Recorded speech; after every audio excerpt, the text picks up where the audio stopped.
is David.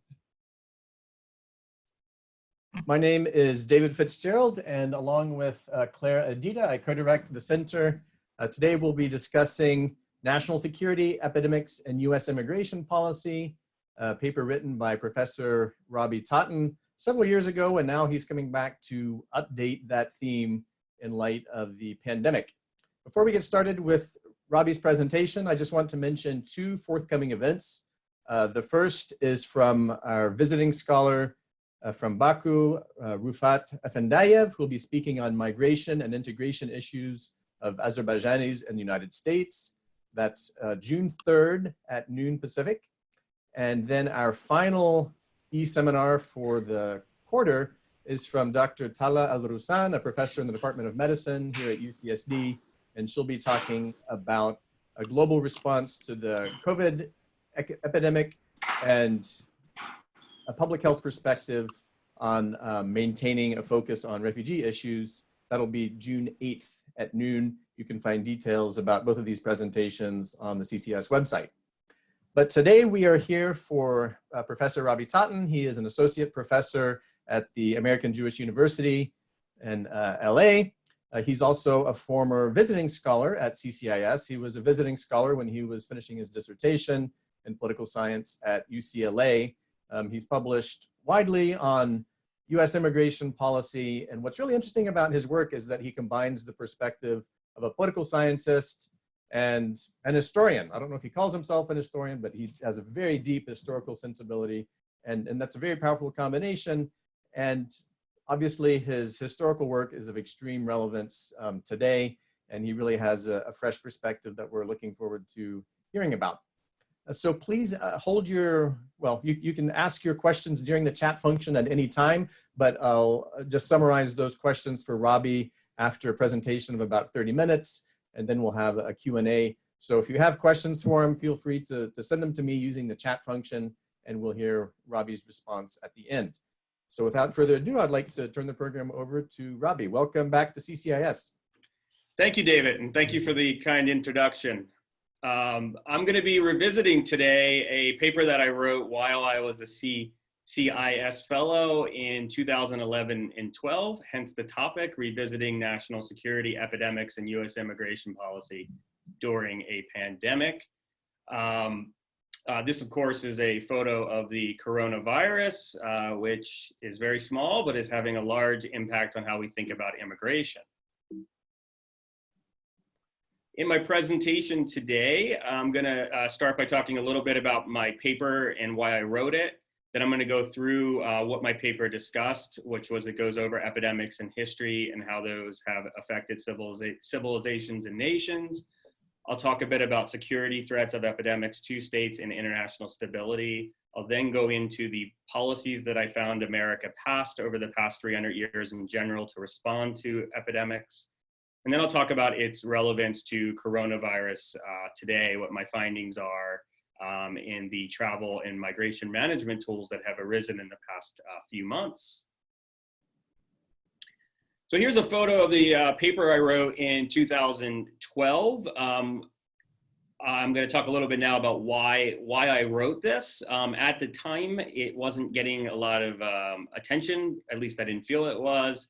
And I asked my friend about it, and my friend said it's a bit of an icky paper with the title of contagious disease, and it seems like it's a bit outdated for developed countries like the United States. So why did I write this? Well, part of the reason why I wrote this was I had this great year at the CCIS as a fellow. David and John Screnedy were the directors at the time. I got to participate in a lot of great seminars, and the only thing that was asked of me besides working on my dissertation was to produce a working paper. And I decided out of the larger research project I was doing to focus on epidemics. And the larger research project I was doing is I was using IR and primarily security studies literature and a lot of historical works to map out what I saw as the security dimension of US immigration policy, entailing its material and military factors, its diplomacy, and its internal security. You'll see on the bottom, one of the internal security elements of US immigration policy is preventing epidemics. And I decided to use that topic to flesh out for a working paper Part of the reason for it was very simple. This chart that appears in high school textbooks of how travel has increased in rapidity over the centuries caught my attention for the possibility of a contagion very quickly affecting national security and US immigration policy. This was in 2011 when I was thinking about this, and of course travel goes from being weeks to just hours. Why else did I think of that this would be good for a working paper? I found that in the immigration literature, a lot of the literature on epidemics and immigration policy, or disease and immigration policy, focused largely on how leaders misuse the risk of contagion for discriminatory or restrictive immigration policies. And at the time, I thought that's obviously a really important topic, but I also felt that there was a real risk of security, an epidemic affecting US immigration policy, and it would be interesting to flesh that out. I was also coming from the security studies and military studies kind of fields, and there was a focus on the time on what's known as non-traditional security issues, moving beyond just military security for a state. And I thought that epidemics and immigration were two areas that can really affect the security of a country. And finally, I never, as a doctoral student, I never fully bought the xenophobic explanation of the 1920s quota laws. And what that gets at is this common chart that we often see as immigration scholars is America has this open door policy, and then the 20s quota laws are very restrictive, and immigration to America really lessens until the '65 Immigration Act. And the common narrative is that America became very restrictive with its immigration because of its xenophobic and racist views. And if you look at congressional documents from that era, there without a doubt a lot of racism and xenophobia that played into this this law. But I always wondered, weren't Americans racist prior to that, and why restrict in 1921? And I always suspected that the Spanish flu, which killed approximately 500,000 Americans, might have had an impact on it. So I thought I'd be done with this paper. It seemed like a great topic for a working paper. It's very niche, and it used basic historical methods, nothing fancy. I was going into academia, so it seemed best to just leave it as a working paper. I, of course, by the description of my presentation today, I did not leave it at a working paper. I ended up publishing it in 2015 in a security studies journal that at the time, this journal focuses primarily on military matters, and the editor at the time was looking to expand to some non-traditional security issues. So it seemed like an appropriate place to have the article published. And as I mentioned before, I didn't sense I was getting much interest in it in the immigration kind of scholarly community. So I published it in this journal. What I didn't know at the time, and of course the editor didn't know, is they were going to use a photo of an atomic bomb explosion on the cover. So whenever I email my article to colleagues or friends, if I paste the link, it comes up as an atomic explosion, which of course is not how folks in immigration fields typically think about immigration. We think of immigration as protecting people that are often can be vulnerable, and we see an atomic explosion. It's not the best way to think of immigration policy in a humanitarian perspective. So why did I revisit this? I really was going to leave this article be, but I ended up revisiting it because of the 2014-16 West Africa Ebola outbreak, and in particular, the Obama administration's reaction to it, which confirmed a lot of areas that I was talking about in my article. And I was quite frankly surprised based on what I was hearing from kind of colleagues' reactions to my paper. So the Ebola outbreak ended up with about 28,000 cases suspected or confirmed, over 11,000 deaths. That's a very high death rate, and primarily the cases were in Guinea, Liberia, and Sierra Leone. But it also went to other countries, and there was a period of time where there was a lot of fear and concern that this would turn into a pandemic. So in America, there was that moment I talked about where there was a bit of a kind of panic and concern. The World Health Organization did declare it a public health emergency of international concern. And then in the US, we had our first case on September 30th, and this person died on October 8th. We ended up having 4 cases and 1 death in the country. And this is a photo of folks getting their temperature taken at airports during this time. And what caught me was the Obama administration's framing of epidemics. You can see here some vernacular. Obama says, in front of many other countries at a global health summit, I would have expected, based on reactions I was getting in my paper, that he would frame this as a humanitarian concern. But he also framed it as a major national security issue. And he said, epidemics are a national security priority for the United States. The Ebola epidemic underscores vividly and tragically that in an interconnected world, outbreaks anywhere, even in the most remote villages and the remote corners of the world, have the potential to impact everybody, every nation, and the threat, the president warned, is pervasive. Nobody is that isolated anymore, he clarified. Oceans don't protect you, walls don't protect you. And in my paper, I have several other rhetoric from the Obama administration concerning treating Ebola as a national security issue. Here's Obama meeting with one of the nurses who ended up getting Ebola and ended up being cured. And I'm not going to read all the rhetoric today. It is in my paper because I'm mindful of time, but there's more of it here. The Obama administration responded by a coordinated effort of the DHS, the CBP, the CDC, and National Security Council working together. Temperatures were checked at airports, and simulations were run of how an epidemic could affect the United States. So that prompted me to publish my article. I thought that based on the Obama administration's framing, based on my understanding of the possibility of an epidemic outbreak, that the article may have relevance. And I didn't foresee it having the relevance in terms of what's going on now, but I thought it a possibility, and that's what prompted me to publish it beyond a working paper. And in the article, I do 3 pretty simple things. I go over some epidemics and how they affected countries and civilizations through time. I looked at the security threat of epidemics to states and international stability using IR and security studies literature. And then I reviewed the common ways that America reacted via immigration policy, broadly understood, from the 17th century to today. And I will go through a few of these now.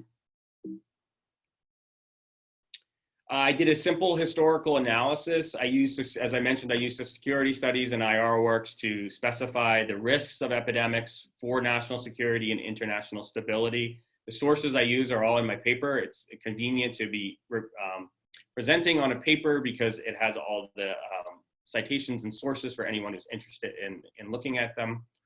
I then pretty exhaustively looked at a variety of kind of literature in the history fields, the medicine fields, the immigration fields, as well as primary source material. Edith Abbott did a number of, or 2 edited volumes in the 1920s of early American immigration policies and documents related to it that I found very useful.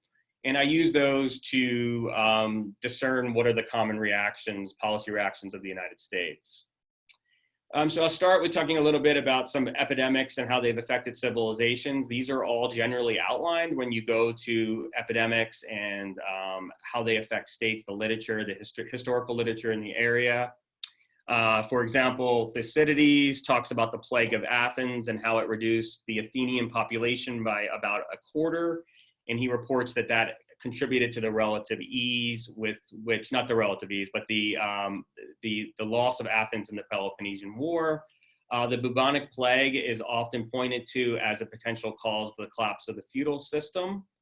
It's often noted that 95% of American Indians were killed by contagions brought from Europeans, and that contributed to the relative ease with which their lands were taken.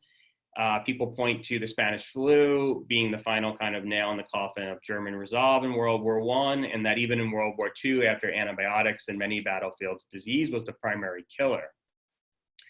In my paper, I present, it It's actually in a footnote, a quote by Thucydides on what the plague did to Athens.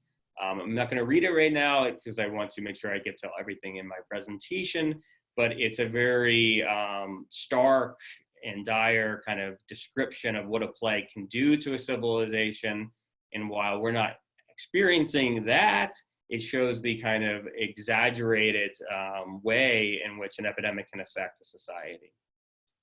I then reviewed American history, and what I learned is that from the 17th century, from the colonial period, all the way to the early 20th century, disease and epidemics was just a reality. They occurred very frequently. People lived in concern and fear of them. In this slide, I list a number of the types of diseases. I list 3 epidemics and how they affected America. The 1793 yellow fever kills 1/8 the population in Philadelphia. The 1832, 1849, and 1866 cholera epidemic results in 200,000 deaths. The photo or the paintings of people getting inoculated during this time for smallpox.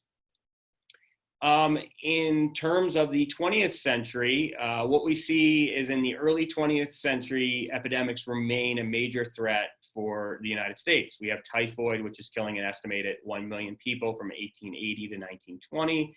And then the Spanish flu, there's different statistics, but one of them is that approximately 500,000 Americans died.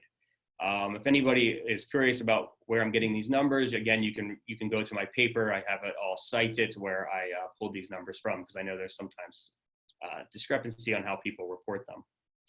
And then in the mid-20th century, deaths start to plummet from contagions. And we kind of lived in the world, at least the world that I grew up in the US, in which this wasn't a daily fear, or at least I didn't have a daily fear of a contagion. And now with coronavirus, we have to ask ourselves if the mid-20th century to the early 21st century was the anomaly, and are epidemics just a part of being in any society or not, or was the mid-20th century a real breakthrough in reducing these? In my article, I looked at what the threat of epidemics could be in the 21st century. This was in around 2015. I looked at a National Intelligence Council report that pointed to the fact that many Americans still die from contagions, that there's new diseases emerging in the world. The report really emphasized the threat of a biological attack. It brought to mind the 2001 male-based anthrax attacks that occurred in the United States. And then also, for terms of the 21st century, we had several outbreaks in developed countries that sort of portended what we are confronting today, such as SARS and swine flu. In my article, I outline just how a state can be affected by an epidemic and how international stability can be affected by an epidemic. I pulled this from IR and security studies literature, and the 3 main areas are economic and military power. A country can, from an epidemic, be rapidly and quickly diminished in this area. There can be domestic and internal security issues. A state may not be able to provide for its citizens like it normally does, creating potentially riots, at the worst, a civil war or conflict. We also can have stigmatization that occurs during an epidemic, in which one group blames another group for the epidemic. It can also affect foreign relations. One country can blame another country for the epidemic, creating conflict. An epidemic can limit the ability of states working together to find solutions to collective action problems, as well as disagreements. And over time, or perhaps not over time, perhaps relatively rapidly, it can change the balance of power in the international system. I go into much more detail of these areas in my article. I put in a slide here this one area of domestic and internal security, because I know this comes up a lot in immigration literature, which is that epidemics can create emotions and perceptual distortions that generate the construction of images of the other, resulting in stigmatization, persecution of minorities, and even diffuse inter-ethnic or interclass violence. We've seen this in a lot of the literature presents that diseases are often used for one group to blame another group, and that group could be a group of immigrants for the disease, either correctly or incorrectly, and then forming policy based on it.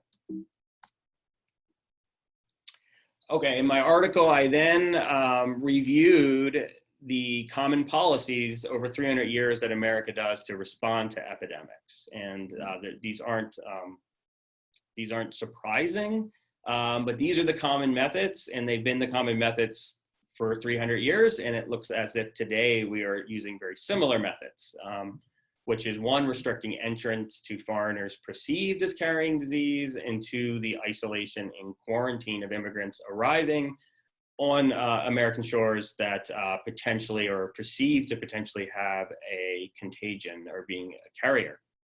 And then the third one, which I'll just talk about briefly, was there was a measure passed in the late 19th century giving the president the ability to stop all immigration.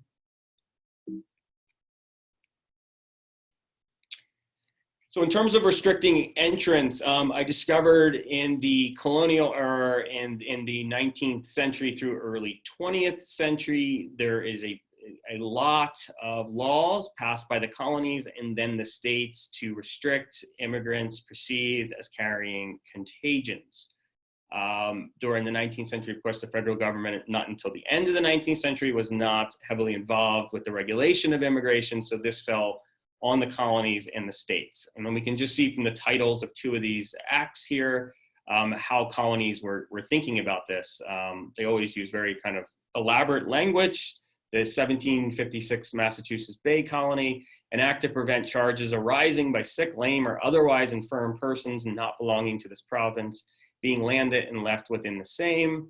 And we can see that the colonies all have ocean on part of their borders, so they all had immigrants coming via ships, and they had to constantly keep this in mind.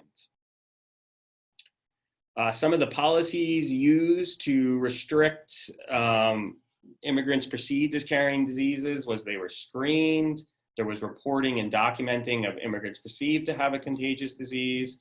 Boatmasters or citizens were required to post bonds as kind of protection against public relief expenses spent on someone who arrived sick, and ship captains were often asked to return sick passengers to the port in which they came.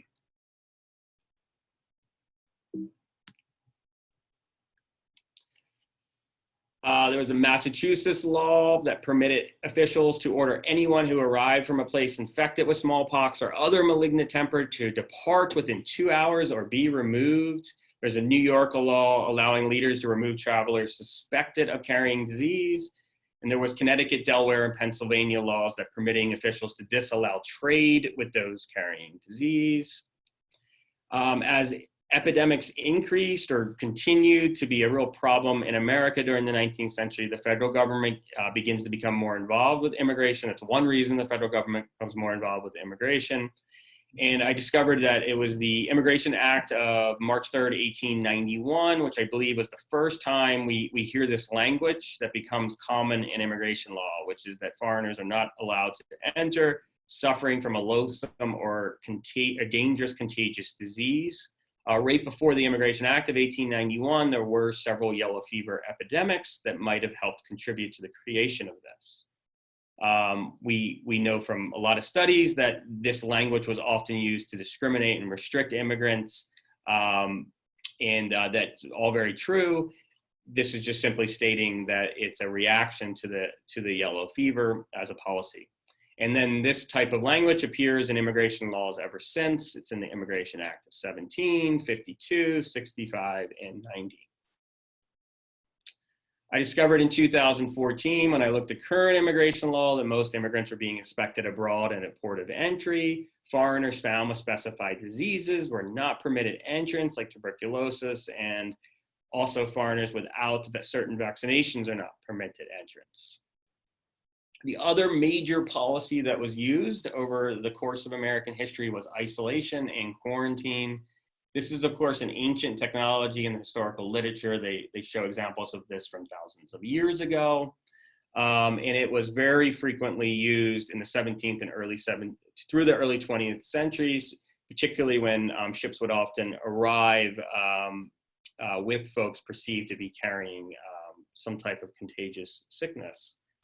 This is an example of Hoffman Island. The New York Times has been publishing lately some great articles on some of the islands that were used off New York as quarantine centers. And that's a photo of one. So there's several laws that were passed or policy passed that I found on state and local levels in the 18th and 19th century. One example here is a Boston law that called for vessels from tropical ports in the months of May through October, when threats of yellow fever were greatest, to be quarantined on arrival for 3 days. A 1784 law giving the state governor, New York mayor, the ability to quarantine immigrants. And many US cities and states were mandated to erect quarantine centers and its inspectors. The federal government in the 1890s, as a result of a cholera epidemic that was occurring in Europe, it never made it to the United States on a large level from what I can gather from the literature. But because of the threat of it, the president, Benjamin Harrison, issued an executive order in 1891 mandating a 20-day quarantine over New York to protect against the direct menace to public health, in his words. When I wrote my article, I noted that US had not used isolation or quarantine on large scale for decades. I believe the last case of the federal government was in the 1950s, and it wasn't on a large scale. Government agencies at the time when I had been writing this article had been reviewing its use from what I could detect as a result of 9/11 and 2001 anthrax mailing and the 2003 bioterrorist attacks in the subways in Japan. And I have a quote here from the Commission on National Security that's warning about a biological attack using a contagion. I noted that there was two main categories, and then I pointed to a third category as kind of a special measure. And this was in the 1890s. A law was created and put on the books until 1944 when it was appealed, giving the president the power to suspend all immigration to the country in the result of an epidemic abroad. I mention it here partly because there has been rhetoric of doing something similar today, or at least sometimes some reports. And then in my article's conclusion, I went back to the Obama administration's framing of Ebola and the threat it could potentially have on the United States. And my article kind of concluded there with these quotes, obviously pointing to the possibility that this could occur. We have Secretary of State John Kerry relating Ebola to ISIS, and we have Susan Rice, the National Security Advisor, saying, today the danger is Ebola, tomorrow it could be another flu outbreak or a terrorist armed with a biological weapon. So then that brings us to today, where these quotes from the Obama administration are ringing true in some ways, and a lot of the areas my article pointed to are ringing true in some ways. And where we are today, of course, is with coronavirus. Here's statistics when I created this slide. It started in roughly December 2019 in China. There's 5.5 million cases in the world, 347,000 deaths. The United States has been most infected in terms of the number of people that have been diagnosed as getting coronavirus, with 1.6 million cases, 100,000 deaths approximately. And that comes to from when the epidemic began in the United States to roughly 1,100 deaths per day. So I thought it would be helpful in my last few minutes to go through, I have about 5 minutes to go through some of the national security responses from COVID-19 per what I had outlined in my paper, and then go through some of the travel policies and migration management tools that have appeared there the United States has done since coronavirus. The US economy, of course, has taken a big hit from coronavirus and the shelter-in-place policies. The long-term effect, of course, is to be determined. But in the first quarter, the economy dropped by 4.8%. Unemployment went up to 14.7% when I created this slide. The New York Times did an article in which they predict coronavirus will create $34 to $251 billion in direct healthcare expenses. And as a result, our federal government, of course, had passed the CARES Act with $2 trillion to try to stabilize the American economy. As I had mentioned earlier, the coronavirus is going to have an effect on different states' economies, and this can then affect their economic and military strength. I did find, I was looking briefly over the weekend as I was putting together the final parts of my presentation, and I was trying to discern more direct military effects, and I found this one quote from the Joint Chiefs of Staff General, kind of warning the international community that it would be a tragic mistake to try to take advantage of any vulnerabilities or opportunities during this time of crisis. In terms of domestic and internal security, I have this quote here from the OECD of the kind of large psychological effect the coronavirus is going to have on people. I had outlined in my article how psychological effect can create domestic and internal security challenges, and then result in immigration policies or migration management tools. And the OECD reports that it's affecting people's social connectedness, to trust in people and institutions, their jobs and incomes, and posing a huge toll in terms of anxiety and worries.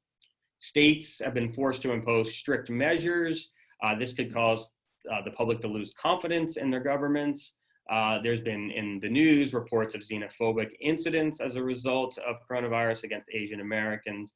And we've seen recently anti-lockdown protests in the United States. They've occurred in over 30 states. In terms of foreign relations, we're seeing a diplomatic blame game occur in which the United States is blaming China, or China is blaming the United States for the coronavirus. We're seeing collective action difficulties on an international level. The US is withholding funding from the World Health Organization. We're seeing tensions among states over resources like medicines and medical equipment and masks. And of course, we're seeing economic fallout, and how this will affect different states is to be determined, but it can create different strengths of states and imbalance of power issues. In my last few minutes, I will just outline some of the US travel policy and immigration policy responses that I was able to discern by looking at it over the weekend. The United States has closed borders with, okay, here we go, back to this one. On February 2nd, there was a ban on travel from China for foreign nationals. On January 31st, I found the federal government issued a 14-day quarantine on American citizens returning from a province in China. It was reported as the first such in 50 years. On March 2nd and March 20th, no foreign nationals were permitted entrance to the United States from Iran and 28 European countries. US citizens from these countries are permitted to come in the United States, but they must undergo screenings and/or quarantines for up to 14 days. Borders have been closed with Canada and Mexico for non-essential travel. The State Department has urged Americans to not travel overseas and encouraging those abroad to return home. I was seeing that asylum has effectively ended at land borders, but the Surgeon General invoking a Surgeon General power to block entry of foreign nationals, posing a public health risk. On March 19th, the State Department suspended routine visa services at all American embassies and consulates, and on April 22nd, there was an executive proclamation by Trump suspending entry of immigrants who present a risk to the US labor market during the economic recovery following the COVID-19 outbreak. Trump said that this was necessary in order to protect our great American workers. I've just signed an executive order temporarily suspending immigration to the United States. He's going to revisit this in 60 days. It's my understanding that since the State Department had already suspended routine visa services, that what Trump did wasn't beyond what was already occurring, but he will be revisiting it in 60 days. And in conclusion, I hope that in my presentation, what we're seeing here as the reactions to coronavirus in terms of the effect on countries' economic and military power, in terms of their internal and domestic security, and in terms of foreign relations, that we're seeing a lot of the effects that were described that occur from epidemics starting to happen and play out. And we're also seeing the common American kind of immigration or immigration policy responses or migration management responses, which is restricting those foreigners perceived to have the coronavirus and or having quarantines and isolation once they arrive in the United States. And again, I appreciate David and the CCIS for giving me the opportunity to present a little research today, and I hope that I kept it somewhere near 30 minutes.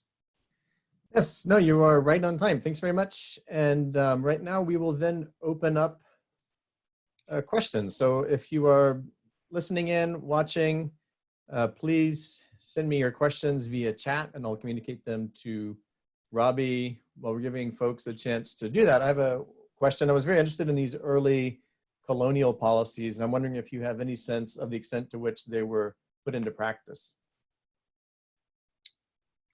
Yeah, I found attempts to put them into practice and then a lot of frustration. I wasn't able to show all my slides because my presentation would have gone forever, but I had a couple quotes from leaders kind of lamenting that we tried this quarantine, but the yellow fever is still raging, or we've tried this restrictive policy, but we're still having a lot of disease outbreaks. So I think there's definitely an opportunity for more research to be done there as to the kind of mechanics of how they were carried on the ground and their effectiveness. But anecdotally, I found a lot of frustration that they weren't working, which is partly why the federal government became more involved in the late 19th century. And Robbie, do you have a sense of the extent to which these US policies historically are any different from what other countries have done? I mean, they ring very familiar with what I've seen in various parts of Latin America in particular. Yeah, I found, I wasn't looking specifically at that, but that these were the two common responses of all countries over the centuries. It's amazing that not a lot has changed in the broad kind of contours, but it's attempts to restrict those that are perceived as carrying a contagion, and then resulting in quarantine and isolation once immigrants come to the kind of country. So yeah, I did see a lot of other similar attempts by other countries. Okay. So we have a question from Galia Lahav, whose work I'm sure you know well. She's done a lot of work on remote control of migration and migration policies generally at SUNY. Can you say more about when the shipping companies were asked to monitor the public health situation? Is it only after 1902 with the Passenger Act? I don't have a lot more to say about that. I didn't go into that detail in my presentation or in my article. I don't think I entirely understand the question either. It's regarding the timing of when shipping companies were tasked with monitoring the public health situation. Did that precede the Passenger Act in 1902, or did it only start with that act in 1902? My suspicion is that on the state and local level, it would have preceded it, but we'd have to look more closely. And she's asking, as a follow-up here, shipping companies had to send back the sick foreigners at that time? I found that was occurring. I'm not sure the exact year it was occurring. Again, I did a kind of a broad sweep of 300 years of history. That occurred at some point. That was mandated. Whether it occurred or not, is it, as David was asking in the initial question of how much these were actually carried out and affected, is open.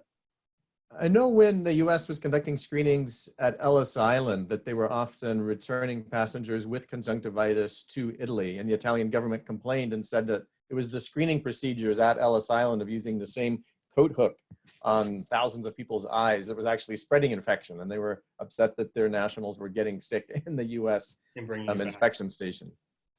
A couple of other questions here. This one's coming from Debbie Kang, visiting scholar here at CCIS and an historian at Cal State San Marcos, about to leave to University of Texas, Arlington. Can you comment on what's changed and what's remained the same in this longer history of epidemics and immigration policy? I think, I mean, one thing that changed, of course, is the sophistication that can be used in testing for these diseases didn't exist very much at all in the kind of 17th, 18th, 19th centuries as it does today. So it allowed for a lot more kind of suppositions to be made about someone carrying a contagion when in fact they might not be. So I do see over time the kind of the ability to detect has improved. Now, how states use that is of course up for determination. And, you know, as someone with this historical sensibility, how do you get at the issue of pretext? Under what conditions is it genuinely a threat of epidemic or pandemic that's driving these policies, as opposed to simply using that as a pretext to carry out immigration policies that were preconceived with those goals? Yeah, that's a question I've thought a lot about and have wrestled with. That was one of my, as I mentioned earlier, one of my kind of motivations for writing this article was I've always wondered with those 1920s quota X. Like I mentioned, folks are very racist prior to that and xenophobic. So why do you have an open immigration policy? And I've always suspected that a lot has to do with these domestic security threats. There was a lot of anarchist attacks at the time. There was the Spanish flu. And the best, from a qualitative way to do it, is to look carefully at how leaders are thinking about the epidemic in terms of creating immigration policy and trying to discern their motivation from the primary text, which is obviously sometimes difficult to do, and you may never get fully satisfying answers. But again, what prompted me to write this partly was I saw a lot of literature that did great job of showing how leaders were misusing epidemic risk for immigration policies. And this paper was just more looking at what the risk is and how that might motivate, and kind of leaving it at that and allowing that to kind of speak for itself. Okay, we have a question from David Lindstrom, sociologist, asking, as a result of the COVID crisis, migration from Central America has been greatly reduced. There are indications that the migration stream has essentially dried up. The common wisdom seems to be that this halted migration has resulted from a perceived lack of economic opportunity in the US, rather than perceived health risks, and that migration will resume when the US economy improves, irrespective of future legal or health conditions per se. Have you found a historical precedent for a similar migration slowdown or stoppage, one motivated by the economic consequences of a pandemic? And what might that precedent indicate about present circumstances? Okay, well, let me think about that. See what comes to mind.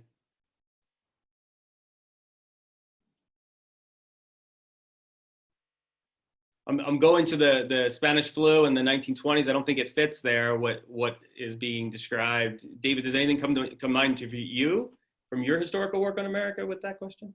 Well, you know, what's interesting about that is that you had the Spanish flu, which was obviously that caused economic problems, probably not as bad as the current problems, in part because it wasn't such a service-oriented economy.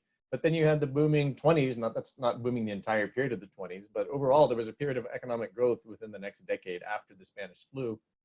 So yeah, I'm also struggling to think of a similar precedent. Maybe after the cholera epidemic in the early 1890s, because I know there was several busts and booms in that era, so that might be a time period to look for that type of dynamic occurring. All right, so we'll have to think more on that one, David. Here's another question from Damien Simoneau. Regarding post-lockdown procedures, do you see any trends on how to implement sanitary checks in the coming months? In other words, how sanitary checks will persist after the coronavirus pandemic and be absorbed as part of border security measures? Yeah, that's a really good question. It's my research, I haven't done the research in that particular area as the kind of mechanics of how the sanitary checks occur at a border by the United States. I think there'd be other authorities that could kind of talk more to that. So I wouldn't want to speculate. I don't know, David, have you through the CCIS seen anything regarding that? You know, I think who would know would be Torsten Feys, F-E-Y-S, who's done a lot of work on these early shipping company regulations and procedures. And I know he's worked a little bit, at least, on health checks at the docks in European ports of embarkation. So he would have the details more. But I think there is a general lesson here, which is that these kinds of restrictions that are put into place to address an ad hoc emergency, they tend to be sticky and they tend to accrue over time, and they last a lot longer than the original conditions that produce them. Yeah, and by these questions, which are fantastic, it does bring to mind for me when I wrote this article, going over 300 years and doing it just kind of a short article and not a larger project. I too had lots of questions that came to mind, and it kind of leads to, well, how exactly was this done? How was this policy carried out? It all seems very urgent now, and it wasn't that urgent when I was writing this, but these are all really great questions to kind of dive into. So here's another question from Debbie Kang. Which federal agencies were enforcing these public health measures? The nation's immigration agencies, the Public Health Service? Which agency was actually doing this in practice? That's another one what would have to kind of take a closer look at. I was looking at the laws that were formed over a large swath of history, and it's precisely how they were then carried out. I do know in the 18th and 19th century, it's being done on a state level. So I would perceive that we would have to kind of dig into what agency within states was carrying it out. And then in the late 19th and early 20th century, we start to have a federal immigration bureaucracy created, and it would be interesting to see exactly where then these policies were being carried out, or if it was being done through a health agency. So this is interesting for those of you who are interested in these historical details and some new work. Here's a message from Debbie Kang letting us know that Brendan O'Malley is preparing a new history of Ellis Island that will address these questions regarding public health measures, economic origins of these policies, shipping company policies, and more. And certainly at Ellis Island, you can go and visit the quarantine facility, which is separate from the giant arrivals hall. At least you could several years ago. So we'll look for. I don't know if it's open right now. We'll look for new work by Brendan O'Malley. Other questions from the audience? But I guess I have one more general framing question. Most of the discussion that I've read around coronavirus has been framed in epidemiological terms. And you've talked about some advantages of framing this issue in security terms. Do you see any disadvantages analytically in this framing, or is it all upside? Oh, no, I see, a lot of my work's been on security, the security dimension of state migration policy. And now I'm very attuned to the fact that security can be a misused framing for certain objectives that aren't always in the best interest of immigrants. I've always, though, kind of went ahead with this type of research because I think it's helpful to kind of map out how security affects state migration policy, how people are thinking about it, because then it can help also see how it can be misused. So I think with coronavirus, there needs to be, of course, a balance as to looking at the security risks because they could be misused to justify discriminatory policies or harmful policies. But we also, of course, need to be mindful of security in terms of protecting people and how best to do that. So I think that's a really good question. Okay, well, seeing no other questions, I want to thank you for giving us this broad sweep. It's highly generative in terms of thinking about more historical work that needs to be done, as well as more work about the contemporary situation and combining those two things. Just to mention, for those of you who weren't on the Zoom at the very beginning, our final two e-seminars at CCIS are June 3rd, Professor Rufat Efendayev on Azerbaijanis in the US, and June 8th from Dr. Tala Al-Rusan on refugees and the global COVID response. Thanks again to Professor Robbie Totten for joining us, and good afternoon to you all. Thank you, David.